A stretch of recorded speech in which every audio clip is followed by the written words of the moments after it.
Hello,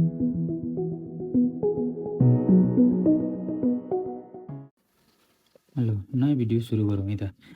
2080 सालको एसीमा आएको question, यो क्वेसन नम्बर 15, जुन चाहिँ अब यो नयाँ अपग्रेडवाला एक्जाम दिनुपर्ने भाइ बहिनीहरूले पनि गर्नै पर्ने क्वेसनको रूपमा यो क्वेसनलाई लिने गरिन्छ। क्वेसन नम्बर 15 को क्वेसन चाहिँ यस्तो रहेको थियो। यो क्वेसनमा के भनेको छ त भने दिएको तथ्याङ्कको मध्य 41 छ, जहाँ 40 to 50 को वर्गान्तरको बारम्बारता ए छ। अनि एउटा हामीलाई एउटा डाटा दिएको छ। यो डाटालाई यो right the formula to calculate the mean of the continuous series भनेको छ। मिन निकाल्ने फर्मुला लेख्नु पर्यो। अविच्छिन्न श्रेणीको मध्यको पत्ता लगाउने सूत्र लेख्नुहोस् भनेको छ। अर्कोमा भनेको छ दिएको तथ्याङ्कबाट ए को मान पत्ता लगाउनुहोस् भनेको छ। यहाँनिर एउटा ए छ, यो ए को मान पत्ता लगाउनु पर्ने छ। अर्कोमा पहिलो चतुर्थांशको वर्गान्तर कति हुन्छ भनेको छ। भनेको पहिलो चतुर्थांश पर्ने श्रेणी पत्ता लगाउनु भन्न खोजेको यसले। अनि अर्को छ पासाङले पहिलो चतुर्थांशको वर्गान्तर र रितको वर्गान्तर एउटै हुन्छ भने उनको कथनलाई पुष्टि गर्नुहोस् भनेको छ। यसबाट चाहिँ फर्स्ट क्वार्टाइल र मोडको मोडल क्लास चाहिँ सेम हो भन्ने कुरालाई चाहिँ प्रुभ गर्नुपर्छ भनेको छ। अब यो क्वेसनलाई एकचोटि सल्भ गरेर हेरौँ, अथवा यसको क्वेसनको एन्सर वाइज म लेखिने प्रयास गर्नेछु। यसलाई हेरौँ। जस्तै अविच्छिन्न श्रेणी भनेको चाहिँ कस्तो त भन्दाखेरि चाहिँ इङ्ग्लिस मिडियम पढ्ने भाइ बहिनीहरूको लागि अविच्छिन्न श्रेणी भनेको कन्टिन्युस सिरिज हो। अब यहाँ क्वेसन नम्बर एमा कन्टिन्युस सिरिजको चाहिँ फर्मुला लेख्नु, मिन क्यालकुलेसन गर्ने भनेको छ। भनेको मतलब यसमा ए नम्बरको सोल्युसनलाई चाहिँ हामी के लिन सक्छौँ त भन्दाखेरि चाहिँ the formula to calculate mean of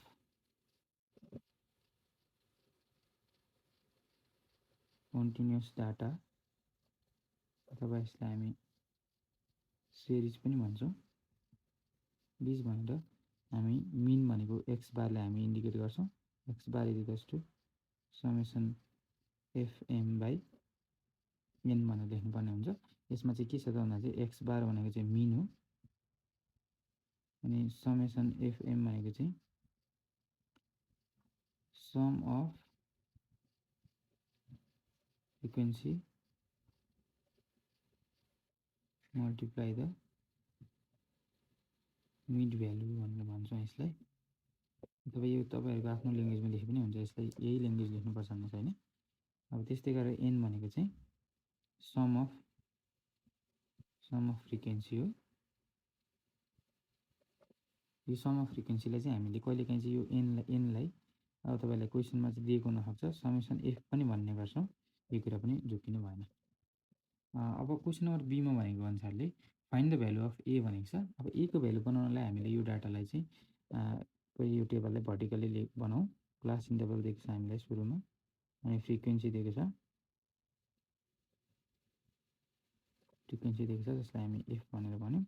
अनि हामीसँग मिन दिएको छ भने चाहिँ त यहाँ हामीलाई डाटामा सुरुमै 41 इज द मिन भनेर भनेको छ।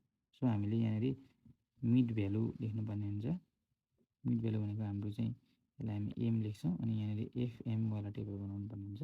सुरुमा हामीसँग क्लास इन्टरभल छ 20 to 30, 30 to 40, 40 to 50, 50 to 60, 60 to 70, 70 to 80, 60 to 70 सम्म मात्र रहेछ।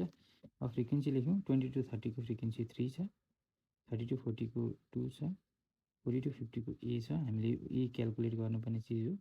50 to 60 को भ्यालु 2 छ, 60 to 70 को भ्यालु 1 छ। अब यसको मिड भ्यालु लेख्यौँ। यो मिड भ्यालु निकाल्नलाई हामी के गर्छौँ त भन्दा चाहिँ यो दुईवटा लिमिट, यो लोवर लिमिट र अप्पर लिमिटलाई जोड्ने, यसलाई 2 ले डिभाइड गर्ने। त्यो गर्दाखेरि 20 + 30 भनेको 50 हो, 50/2 भनेको चाहिँ 25 चाहिँ यसको मिड भ्यालु हुन्छ। सिमिलरली 30 + 40 = 70/2 भनेको 35 यसको मिड भ्यालु हो। यो 90 हुन्छ, 90/2 भनेको 45 यसको मिड भ्यालु हो।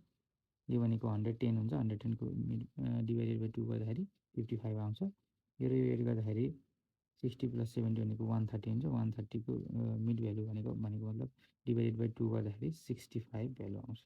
अब हामी यो 3 र 25 ले मल्टिप्लाई गरेर यहाँ लेख्यौँ। यो हामीले एफएम निकाल्दैछौँ। 3 × 25 भनेको 75 हुन्छ, 2 × 35 भनेको यो 70 हुन्छ, ए × 45 भनेको 45 ए हुने हो यहाँ। सिमिलरली 55 इन्टु 2 भनेको चाहिँ 110 हुन्छ। 65 इन्टु 1 भनेको यो 65 नै हुने हो। अब हामी यो डाटालाई के गर्छौँ त भन्दाखेरि चाहिँ यो हाम्रो टेबुलेसन हो। टेबुलेसनलाई भरसक चाहिँ यो टेबलै बनाएर राख्दाखेरि तपाईँको कपी पनि अलिकति राम्रो देखिन्छ सडक परेको। कपीलाई जति मेन्टेन गरेर राख्यो त्यति नै पछि मार्क्स आउने चान्सेस बढेर जाने हुन्छ। त्यही भएर कपी मेन्टेन पनि गर्न राम्रो कुरा हो। अब हामी यहाँ यसलाई एड गरौँ। 3 + 2 भनेको 5, 5 + a, 5 + a, 5 + 2 भनेको 7, 7 + a, 7 + 1 भनेको 8 + a हुने रहेछ यसको, 8 + a। यो चाहिँ के हो त भन्दाखेरि चाहिँ यो हामीले समेसन f निकालेको अथवा n हो भनेर बुझ्नु पर्यो। यो हामीले यो माथिको भ्यालुलाई चाहिँ एड गरेर निकालेको हामीले। अब हामी योलाई पनि एड गर्छौँ, मिड भ्यालुलाई एड गरिरहनु पर्दैन। त्यसलाई 155 भयो, 155 255 भयो, 255 + 65 भनेको 320 हुने रहेछ। यो भनेको चाहिँ के हो त भन्दाखेरि चाहिँ यो प्लस यो र यो जोड्दाखेरि अब यसमा +45a चाहिँ लेख्न बिर्सिनु भएन। समेसन fm = यति हुने भयो। अब यति भइसकेपछि हामीले क्यालकुलेटर हामीसँग अलरेडी के छ त भन्दाखेरि चाहिँ क्वेसनमै हामीले अलरेडी दिएको छ। यहाँ क्वेसनमा हेर्न सकिन्छ। क्वेसनमा हामीसँग the mean of the given data is 41 भनेको छ, भनेको दिएको तथ्याङ्कको मध्यक 41 भनेर अलरेडी भनेको छ।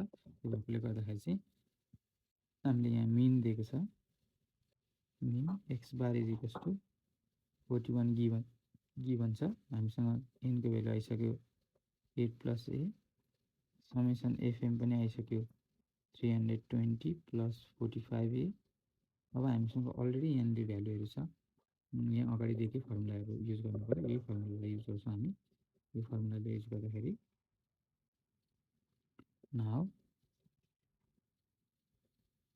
x बार = समेसन fm/n गर्नु पर्यो। यो भनेको 320, हामीसँग यसले तलतिर लेखौँ, यहाँनिर 41 छँदैछ, = 320 + 45a / 8 + a गर्नु पर्यो।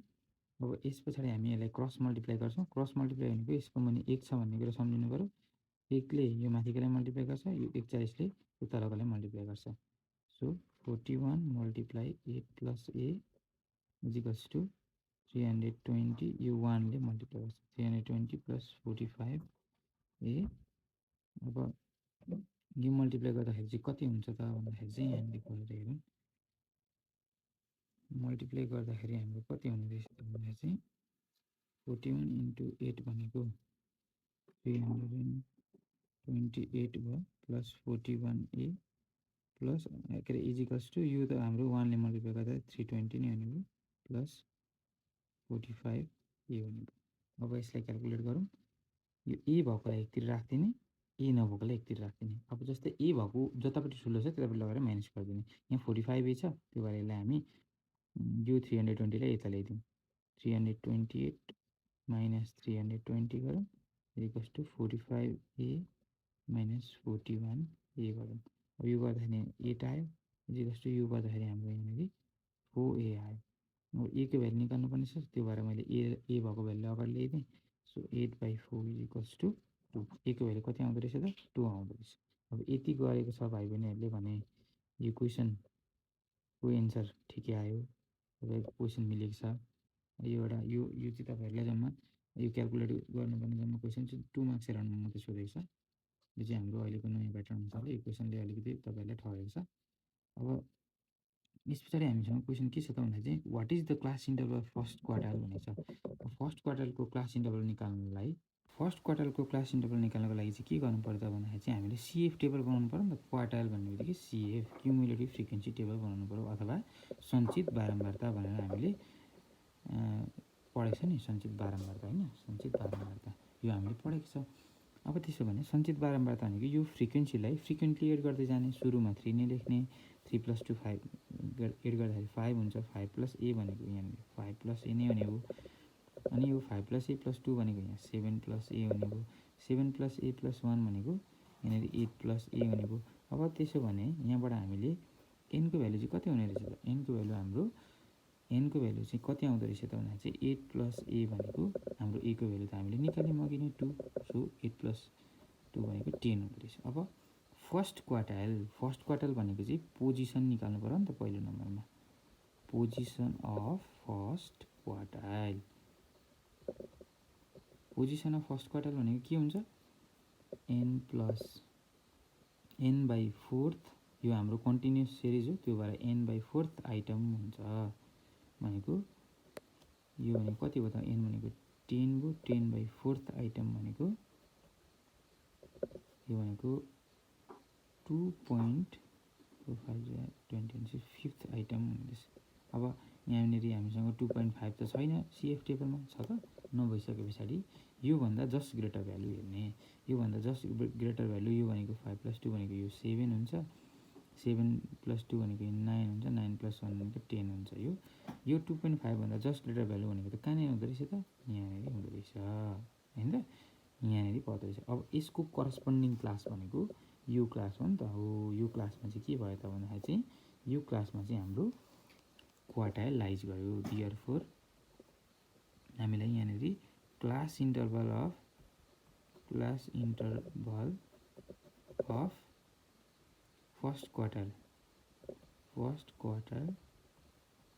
क्लास भनेको चाहिँ के हुने रहेछ त भन्दाखेरि चाहिँ फर्स्ट क्वार्टर क्लासको क्लास इन्टरभल भनेको चाहिँ हाम्रो हुने रहेछ 20 to 30 हुने रहेछ। अब यतिसम्म गर्दैपछि हाम्रो क्वेसन नम्बर सी को पनि सोल्युसन सकियो। मैले अब डी नम्बरलाई पनि यहीँनिर हटाउने विचार गरेँ। यो सी नम्बर हो, यो हामीले जुन ठुलो गऱ्यौँ यो बी नम्बर हो, यो क्वेसन चाहिँ बी नम्बरको क्वेसन हो, यो लङ क्वेसन छ बी नम्बरको। अब हामी लास्टमा गर्छौँ डी नम्बर। डी नम्बरमा चाहिँ के भन्नु त भन्दाखेरि चाहिँ क्वेसनले भनेको अनुसारलाई हेरौँ। जस्तै Pasang set first quarter class and modal class are same, justify the statement भनेको छ। पासाङले चाहिँ के भनेन अरे भन्दा चाहिँ पहिलो चतुर्थांशको वर्गान्तर र रितको वर्गान्तर एउटै हुन्छ अरे। रित भनेको चाहिँ के हो त भन्दा चाहिँ हामी यसलाई चाहिँ मोड भनेर पढ्छौँ नि त। रित भनेको चाहिँ सबैभन्दा ठुलो फ्रिक्वेन्सी, डाटामा सबैभन्दा ठुलो फ्रिक्वेन्सी जुन हुन्छ त्यो भनेकै रित हो। त्यो भइसके पछाडि हामीले यो क्वेसनलाई एकचोटि हेरौँ त। यहाँनिर सबैभन्दा यसको हाम्रो भ्यालु कति आयो, 2 आयो। हेरौँ त यहाँ 3 छ, यहाँ 2 छ, यहाँ 2 छ, यहाँ 2 छ, यहाँ 1 छ। सबैभन्दा ठुलो फ्रिक्वेन्सी कुनको छ, यो 20 to 30 को छ। त्यसो भने यहाँनिर हाइएस्ट फ्रिक्वेन्सी चाहिँ कुनको रहेछ त भन्दाखेरि चाहिँ 20 to 30 को रहेछ। सो मोडल क्लास पनि के भयो त 20 to 30 नै हो। देयरफोर अब यहाँनिर फर्स्ट